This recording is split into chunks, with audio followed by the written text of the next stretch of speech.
देखते हैं हम थायरोटॉक्सिकोसिस और जो pre operative evaluation and management है। असल में हम क्या कर रहे थे, हम कर रहे थे मेटाबॉलिक डिसऑर्डर्स और pre operative evaluation and management कर रहे थे। हमने डायबिटीज़ मेलाइटिस देखा था इसमें, और हमने साथ में देखा था कॉर्टिकोस्टेरॉइड का जो लॉन्ग टर्म यूज़ वाले पेशेंट्स देखे थे। उसके बाद थायरोटॉक्सिकोसिस पे हम इस वक्त हैं। ठीक है, देखिए थायरोटॉक्सिकोसिस का पेशेंट हो और उसकी सर्जरी होनी हो तो उसको हमें हाइपरथायरॉइड है तो उसको यूथायरॉइड करना है बिफोर सर्जरी। ठीक है ना।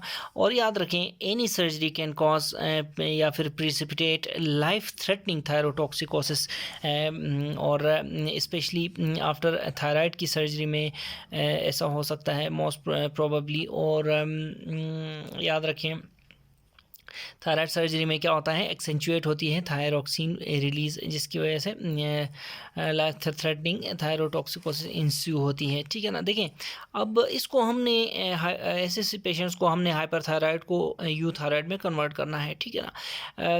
यूथायराइड स्टेट में लाने के लिए हमारे पास क्या है, ड्रग ऑफ चॉइस कौन सी है? हमारे पास ड्रग ऑफ चॉइस है कार्बिमाजोल। कार्बिमाजोल कैसे देंगे? कार्बिमाजोल हम 30 to 40 mg के हिसाब से देंगे प्रिपरेशन के लिए। ठीक है ना। पेशेंट यूथायराइड होगा 8 से 12 वीक्स में। 8 से कार्बिमाजोल 30 to 40 mg देंगे। 8 से 12 वीक्स में पेशेंट यूथायराइड होगा। और जब यूथायराइड होगा ना तो हम डिक्रीज़ करेंगे डोज को 30 से 40 से लेके हम 5 mg TDS तक आ जाएंगे। ठीक है ना। कहने का मकसद ये है कि जो यूथायराइड करने के लिए सर्जरी से पहले ड्रग ऑफ चॉइस है हमारे पास कार्बिमाजोल, जिसकी हम 30 to 40 mg देते हैं।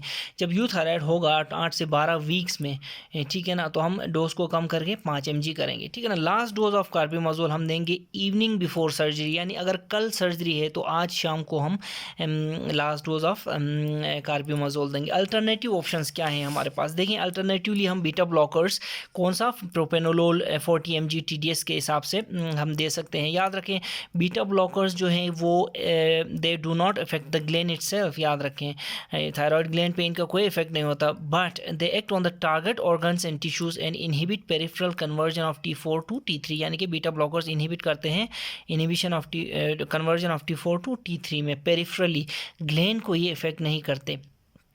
ठीक है ना। इससे क्या होगा, इससे होता है हमारे पास मिलता है हमें रैपिड कंट्रोल, और operation can be done in a week और 2, यानी कि विद इन 1 हफ्ते और 1 से 2 हफ्ते में हम ऑपरेशन करने के काबिल हो जाते हैं पेशेंट का। ठीक है। प्रेगनेंसी में देखें, हम प्रेफर करते हैं प्रोपाइल थायो यूरेसिल। ठीक है ना। क्योंकि कार्बिमाजोल जो है वो टेराटोजेनिक हो सकता है और it can cross, carbimazole cross करता है प्लेसेंटल बैरियर को और फीटल हाइपोथायरॉयडिज्म कॉज करता है। याद रखें।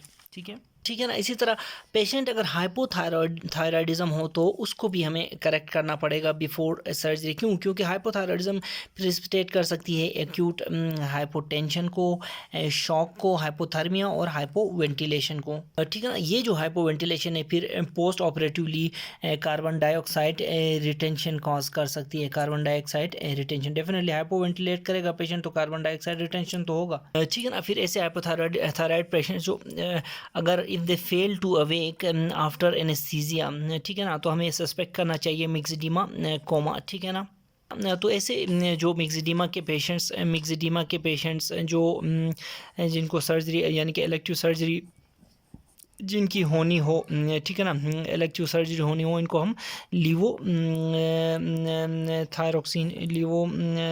थायरोक्सिन से हम ट्रीट करेंगे। ठीक है ना। ठीक है ना। लिवोथायरोक्सिन याद रखें, अगर तो इमरजेंसी केस है तो हम IV लिवोथायरोक्सिन भी दे सकते हैं और NG के थ्रू भी लिवोथायरोक्सिन दे सकते हैं। ठीक है ना। बहुत इंपॉर्टेंट पॉइंट, IV भी दे सकते हैं, NG के थ्रू भी दे सकते हैं लिवोथायरोक्सिन। ठीक है ना। इसी तरह हम डिहाइड्रेशन की बात करें तो ऐसे पेशेंट्स जो इंटेस्टाइनल ऑब्स्ट्रक्शन के हैं और पेरिटोनाइटिस के पेशेंट्स में डिहाइड्रेशन के ज़्यादा चांसेस होते हैं। ठीक है। याद रखें, ऐसे पेशेंट्स में प्रॉपर फ्लूइड रिसस्टेशन मैंडेटरी है, वेरी मैंडेटरी। ठीक है ना। अगर ऐसा ना हो तो हाइपोवोलेमिक शॉक में जा सकता है पेशेंट और एक्यूट रीनल शटडाउन में या फिर एक्यूट रीनल फेलियर में जा सकता है।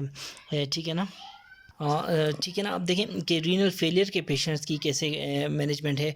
देखें ऐसे पेशेंट्स जो सीआरएफ के पेशेंट्स हैं, सीआरएफ के पेशेंट्स हैं, जो क्रोनिक रीनल फेलियर के पेशेंट्स हैं और डायलिसिस में नहीं हैं, ठीक है ना, डायलिसिस पे नहीं है, तो वो एंड स्टेज रीनल फेलियर उनको हो सकता है अगर इंट्रा ऑपरेटिव हाइपोटेंशन उनको हो और post of intra inadequate fluid therapy हो, तो उनको एंड स्टेज रीनल फेलियर हो सकता है, ठीक है ना। इसके अलावा ऐसे पेशेंट्स जो डायलिसिस डिपेंडेंट हैं, यानी कि जिनकी डायलिसिस हो रही है पिछले जितने भी अरसे से, तो उनको सर्जरी से पहले, सर्जरी से एक दिन पहले, 24 घंटे पहले उनको डायलिसिस करवाना चाहिए। क्यों? क्योंकि सीरम इलेक्ट्रोलाइट्स ताकि नॉर्मल आ जाएं और नॉर्मल रहें, और effect of heparin wears off, ये लिखा हुआ है बुक में, ठीक है ना, effect of heparin wears off लिखा हुआ है, ठीक है। ऐसे पेशेंट का फॉर एग्जांपल अगर ऑपरेशन हुआ है तो पोस्ट ऑफ डायलिसिस कब होना चाहिए? याद रखें, post of dialysis should be delayed for 24 hours, ठीक है ना, ठीक है ना। यहाँ पे लिखा हुआ है 24 आवर्स इफ़ पॉसिबल लिखा हुआ है।